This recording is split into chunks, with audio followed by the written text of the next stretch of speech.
Sandman, bring me a dream. Make her complexion like peaches and cream. Sand. Oh man, when I think about sand, the first thing that pops into my head is, you know, is that true? They say there are theoretically more grains of sand on the planet than there are stars in the universe. Whether that's true or not is up for debate, of course, but I think it's pretty cool. There are just that many grains of sand on the planet.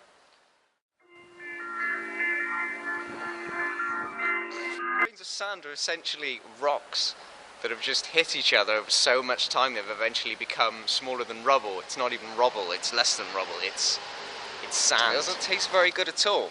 It tastes nasty, like a fat woman's tricep or something. It's just wrong. It's salty, like salty nastiness, like a unwashed underarm, or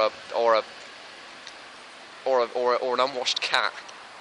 It's a heating procedure. I believe they heat the sand, and so the minerals actually combine.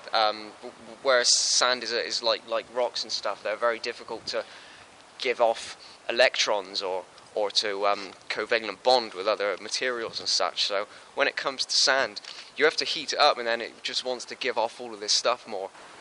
Well, a beach is formed because all the rocks, even the heavy ones you're going to have in the water, are eventually, due to the tides and such, the movement of the moon, are going to smash into other rocks. And when other rocks smash into other rocks, they get smashed and do this whole rubble to sand thing that I was talking about.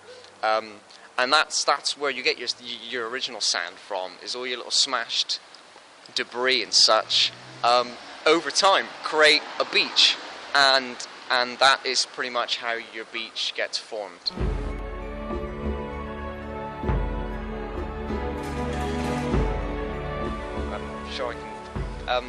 I'm pretty sure probably prefer sandy beaches, because I've walked on pebble beaches.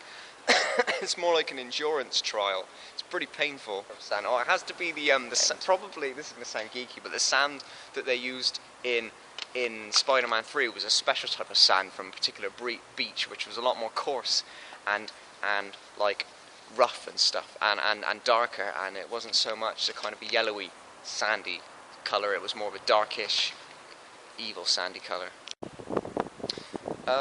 Well, yeah, if you fall over, I think I'd much rather fall over on sand than pebbles. Pebbles aren't very nice. I used to live in a park that was mostly stones, and yeah, falling over isn't really that fun. Escape. How do you escape from quicksand? I guess, strangely enough, the answer is to be really slow. Do the opposite. It pulls you in.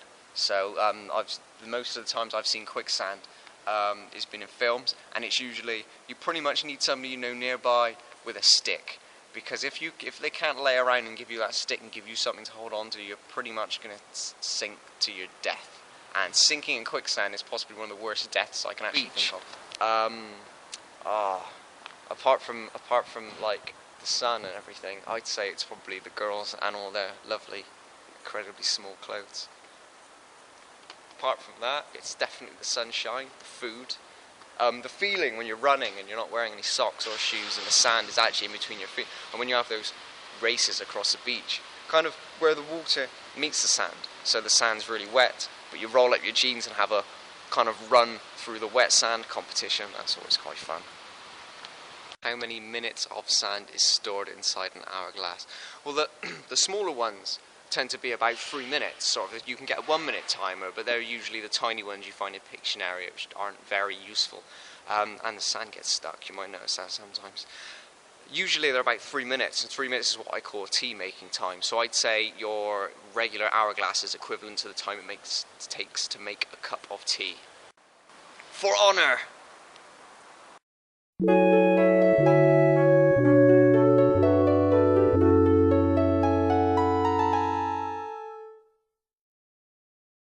Oh shit. An hourglass. I just fucked up. An hourglass has an hour's worth of sand in it. That's about 36 cups of tea.